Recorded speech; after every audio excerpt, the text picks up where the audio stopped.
kasuklam-suklam ang gobyernong manhid at walang pakialam sa hirap ng ating mga magsasaka at mangingisda, mga sektor na nagpapakain sa atin na halos walang makain, gutom ang mga pamilya. Wala silang pakialam. Gobyernong tulog, lasing sa kapangyarihan, sadyang pipiliin pa bumiyahe, makihalubilo sa Canada, sa mga dayuhan sa Amerika, habang ang Pilipino ay nagdurusa sa gasolinang hindi abot kaya, pagkaing ginintuan at napakahirap na buhay. Wala silang pakialam. Pagkat itong gobyerno ay bangag, walang malay,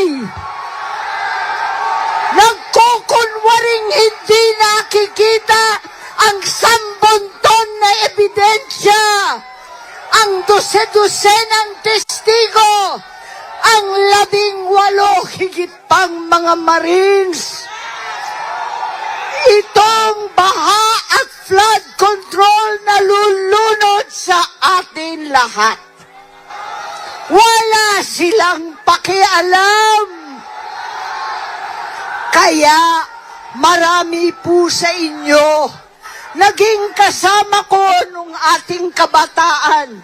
At ang suot natin ay itong t-shirt. Ang sigaw natin noon pa, makialam! Makialam na po tayo!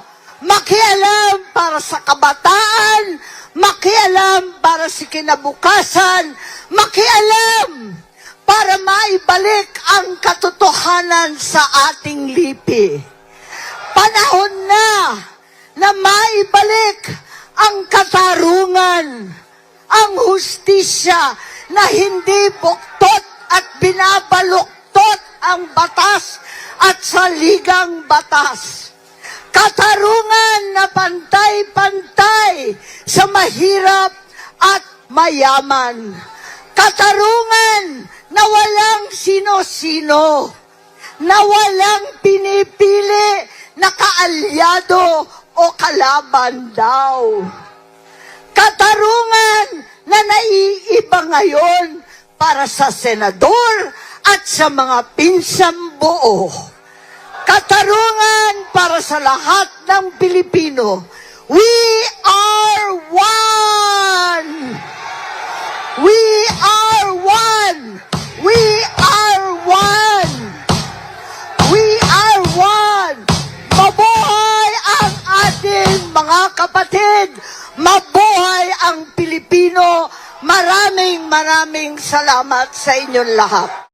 Alright mga kababayan, so gawa natin ng reaction video and also magbigay din tayo ng personal opinion natin, no? Dito nga po sa nangyaring biglaang rally dito po sa EDSA. Kasama po ang ating mga kapatid na Iglesia ni Cristo, no?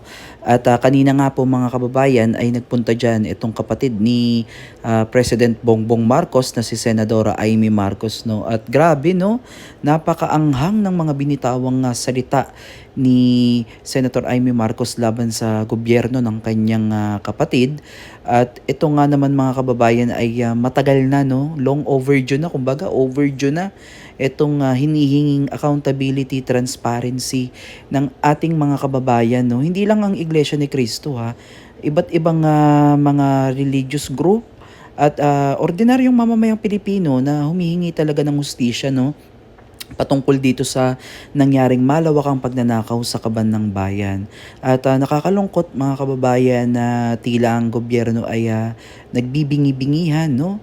at nagbubulag-bulagan sa kung ano yung totoong sitwasyon ng ating bansa. Kasi mga kababayan, no, sa mga nangyayari ngayon sa ating lipunan ay hindi talaga maikakaila na talagang magulo na at talagang hirap na yung mga ordinaryong mamamayang Pilipino. Kasi kung mapayapa naman at maayos naman ang ating bansa at wala sanang mga pagnanakaw na nangyari na talagang umalingasaw na, no? Ito ay 1 year ago na ata yes, mahigit 1 taon na ata o magi-isang taon na itong mula nang malaman natin na pumutok itong iskandalo na to tungkol sa flood control project, no, na up until now wala pa rin pong naibibigay na katotohanan, no, dito sa mga gumawa, yung mga mastermind sa likod nito. At wala namang ganito sanang mangyayari mga kababayan kung maayos yung pamamalakad ng ating gobyerno, no. Dapat lahat ng mamamayang Pilipino ay maayos, masaya, na namumuhay, no, na nagtatrabaho para sa ating mga pamilya, no. Kaya lang mga kababayan, itong nakikita ninyo ay pagpapakita ng hindi masaya yung sambayanan, no, sa nangyayari ngayon sa ating bansa. Yung iba dyan mga kababayan ay tahimik lang, no, at maging ang ating mga OFWs, nakikisimpatya sila dito sa ginawa ng INC. Although marami ding mga kababayan natin yung hati yung opinion at marami ding ang nagalit, no, sa nangyari nga pong pagbiglaan, no, na rally dyan sa EDSA na nagdulot po ng traffic. So, ganito talaga mga kababayan yung mangyayari sa ating bansa kung wala talagang direksyon na patutunguhan, no? At ito yung nakakalungkot na part na kapag sukdulan na talaga yung nararanasan na kahirapan ng taong bayan, ay ganito ang posibleng mangyari. Imagine ninyo mga kababayan, ngayong araw pa lang yan pero dinumog na ng ating mga kapatid na Iglesia ni Cristo itong EDSA, no? At hindi lang yan, hindi lang puro iglesia ang nandyan mga kababayan, dahil nandyan din yung mga taga-suporta ni VP Sara Inday Duterte, ang mga DDS supporters, ang Duterte supporters, no, na nananawagan din ng hustisya patungkol nga po dito sa maanumalyang paggamit po sa kaban ng bayan. At totoo naman, no, sang-ayon ako kay Senadora Amy Marcos na ang gobyerno natin ngayon ay dapat bukas at mulat ang ating mga mata, no? Kumbaga kung ako ang nasa gobyerno, dapat bukas ang aking mata at aking kaisipan, no, sa nangyayari sa aking bansa, kung paano ko ba aayusin yung kasulukuyang sitwasyon ng ating bansa. Kasi kung ganito na lang ang mangyayari mga kababayan, talagang wala talagang patutunguhan itong ano natin, no, bansa natin, at sana lang tayo pupulutin, 'di ba? Kaya itong mga binitawang salita ni Senadora Amy Marcos ay talaga nakakakilabot, no. Biruin mo naman, sabihan mo ba naman na ang gobyerno na to ay bangag. So, grabe, no? Napakasakit kumbaga na makita si Senadora Amy Marcos na tumayo diyan sa entablado at siya mismo, no, na kadugo talagang ano talaga ni BBM, no, kapatid, kapamilya, ate. Tapos biruin mo, silang dalawa ay magkaiba ang tinatahak na landas, no. Yung isa ay sumisigaw ng katarungan, accountability and transparency, samantalang yung isa ay tila nagbibingi-bingihan, ano.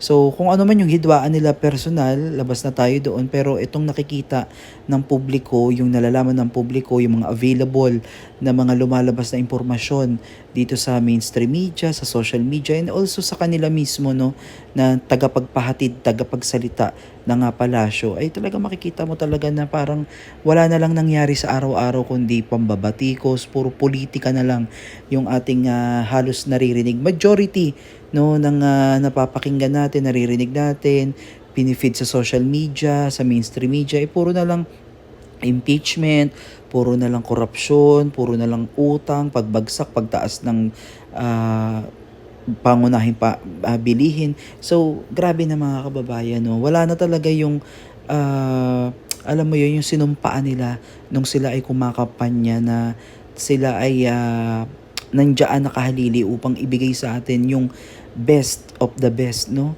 pagdating sa pagpapaunlad sa ating lipunan. So nawala na yung ganun eh. Dapat mas nakafocus at naka-anchor yung kanilang panunungkulan dun sa totoong problema at pangangailangan ng ating bansa. Unahin na natin dyan yung edukasyon, kalusugan na talagang kulela talaga tayo. Yang agriculture, infrastructure, kailangan talaga natin yan mga kababayan. No? At iba-iba pang mga bagay na mahalaga na sana makapag-provide ng mas maraming trabaho, mas maraming oportunidad dito sa ating bansa upang nang sa ganun hindi na kinakailangan mag-ibang bayan ng ating mga kababayan at iwanan ang kanilang mga pamilya. At sila ay makipagsapalaran sa ibang bansa dahil nga syempre walang oportunidad sa ating bansa. At kung meron man, no, hindi sapat yung mga ibinibigay nilang pasahod sa ating mga kababayan. Although magtataas ng sahod, ng kaperanggot, pero babawi naman sa taas ng bilihin. So ganun din, same story din naman mga kababayan. Wala din, hindi mo din naman mai-enjoy yung dagdag na sahod dahil di hamak naman na talagang kapag ka nagtaas din ang bilihin, talagang doble, triple pa, no, ang parusa, no, sa atin. At napakahirap mga kababayan na makita yung ganito yung sitwasyon ng ating bansa, no, na tayo ay bilang isang taxpayer, bilang isang nagko-contribute, no, sa kanilang mga nanakaw diyan sa gobyerno na di umano'y nilagay pa sa mali-maletang no, may mga ipinakitang mga larawan itong mga nagpakilalang nakakaalam o may personal knowledge, no, patungkol dito sa pagde-deliver ng di umano'y mali-maletang pera sa mga ilang individual diyan sa gobyerno. So nakakalungkot mga kababayan at dapat talaga, no, na itong pag-iimbestiga sa flood control ay talagang dapat ay talaga, no, malaman kung sino talaga ang mga salarin dito upang nang sa ganun ay mapanagot, no, hindi lang magiging selective. Kasi itong rally na ginawa dito sa EDSA, ito yung pagpapakita ng kanilang boses, no, na sila ay hindi against sa pagpapatupad ng batas at pagpapanagot doon sa mga tunay na nagkasala. Pero wag naman i-bend ang law at wag maging selective pagdating sa justice. No, lahat dapat ay pantay-pantay. Lahat ng sangkot ay dapat managot. So again, maraming salamat mga kababayan. Please comment down below kung ano yung opinion nyo tungkol nga dito sa nangyari dito sa EDSA at sa naging mensahe, no, yung talagang paglabas din ni Senadora Amy Marcos at talagang grabe, napakaanghang talaga ng kanyang mga binatong mga pahayag patungkol na din to syempre, no, sa kanyang kapatid na siyang Pangulo ng bansang Pilipinas. Muli maraming salamat mga kababayan at God bless po sa inyong lahat.